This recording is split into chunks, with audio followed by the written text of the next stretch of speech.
Hello दोस्तों, नमस्कार। मैं राहुल राज। आज हम बात करने वाले हैं नेशनल हेल्थ आईडी के बारे में।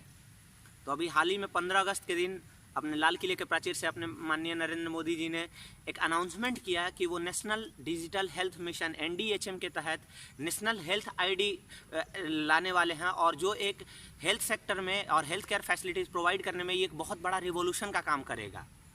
तो आज हम उसी के बारे में बात करने वाले हैं कि ये नेशनल हेल्थ आईडी है क्या, इसके क्या मायने हैं, और इससे जुड़ी कुछ कंसर्न भी हैं, क्योंकि जब भी डिजिटलाइजेशन होता है तो उससे जुड़ी समुचित कंसर्न, डेटा प्राइवेसी वगैरह का इशू होता है, तो उसको कैसे एड्रेस किया जाएगा, और इससे पहले इसका पास्ट क्या रहा है, और पास्ट रहा है तो उसका क्या रिजल्ट है। ठीक, तो चलिए इस वीडियो को शुरू करते हैं।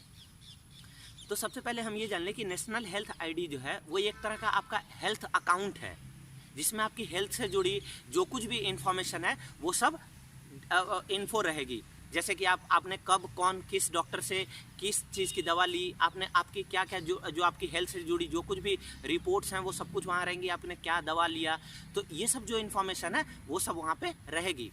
एक जस्ट तरह का डिजी लॉकर है ना, तो डिजी लॉकर की तरह ही है। जैसे डिजी लॉकर में क्या होता है, आपका 10th 12 आधार कार्ड, ड्राइविंग लाइसेंस, ये सब चीज़ें वहाँ रहती हैं।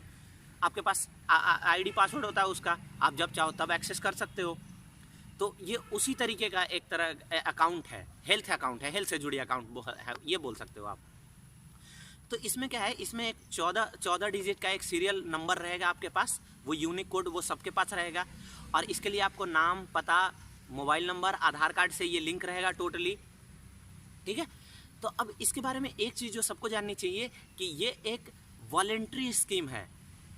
इसका मतलब है कि आप चाहो तो आप ये स्कीम आप अपना हेल्थ आईडी बनवा सकते हो, आप नहीं चाहो तो आप पे कोई जोर ज़बरदस्ती नहीं है। मतलब ये वॉलेंट्री स्कीम है, कंपलसरी नहीं है।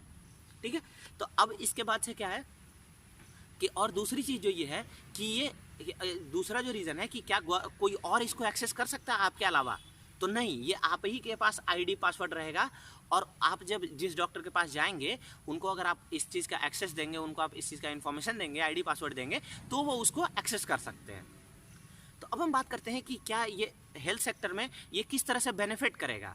तो दोस्तों मैं आपको बता दूं कि आज जो कुछ भी अभी जो हम लोग क्या करते हैं कि अगर कोई पेशेंट अगर डॉक्टर के पास गए तो डॉक्टर उनसे पुराना रिपोर्ट मांगते हैं, पुराना पर्ची, कौन से डॉक्टर से दिखाए थे। तो उसके लिए क्या होता है, वो पूरा पॉलीथीन में भर के लाते हैं इतना सारा कागज़, और उसमें पता चला जो ज़रूरी कागज़ होते हैं वो भूल गया, चाहे कहीं कुछ हो गया, तो उससे क्या होता है कि फिर से वो रिपोर्ट, फिर से वो टेस्ट कराओ, चाहे ये सब कुछ करना पड़ता है, जिससे दोनों को मुश्किल होती है।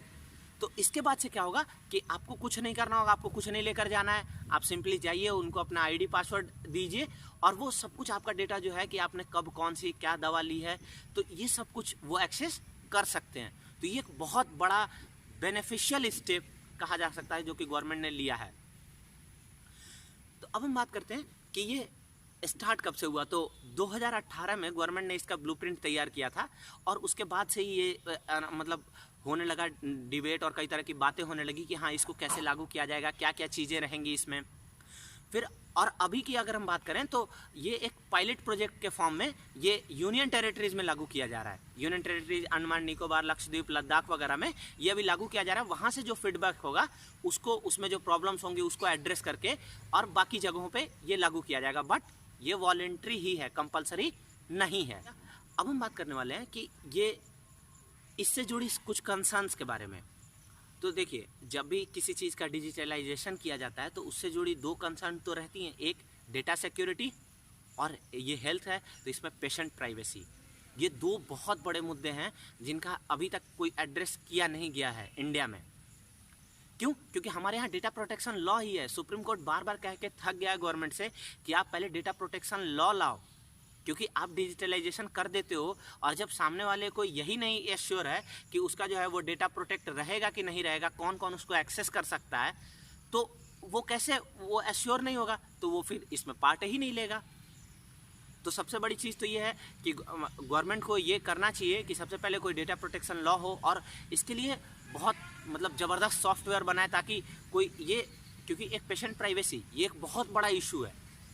क्योंकि जब तक ये एड्रेस, जब तक पेशेंट को, किसी पेशेंट को ये एश्योरेंस नहीं होगा कि हमारे जो हेल्थ से जुड़ी जो भी कंडीशंस हैं वो सिर्फ हम जानते हैं और हम जिसको एक्सेस देंगे वो जानता है, इसके अलावा और कोई नहीं जानता है, तब तक वो इसमें पार्ट ही नहीं लेगा। ठीक है, जब उसको ये एश्योर मिलेगा तब वो इसमें आ सकता है। तो हमें तो सबसे पहले डेटा प्रोटेक्शन लॉ और डेटा प्राइवेसी, डेटा सिक्योरिटी, इन दो मुद्दों पे हमें बात करनी होगी और इसको एड्रेस करना होगा इस मुद्दे को। फिर हम बात करते हैं कि क्या इससे पहले भी किसी कंट्री ने ऐसा कोई इनिशिएटिव लिया था? तो जवाब है हाँ। ब्रिटेन ने 2005 में नेशनल हेल्थ सर्विस के तहत ये एक इनिशिएटिव लिया था कि वहाँ पे सबका हेल्थ आईडी बनाया जाएगा।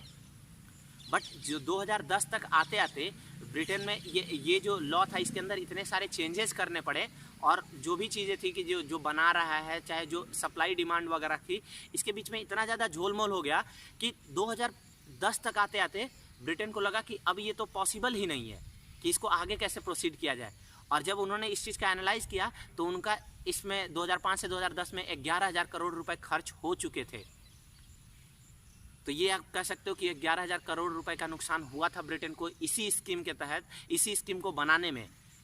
और ये अब तक का वर्ल्ड का one of the biggest IT failure है।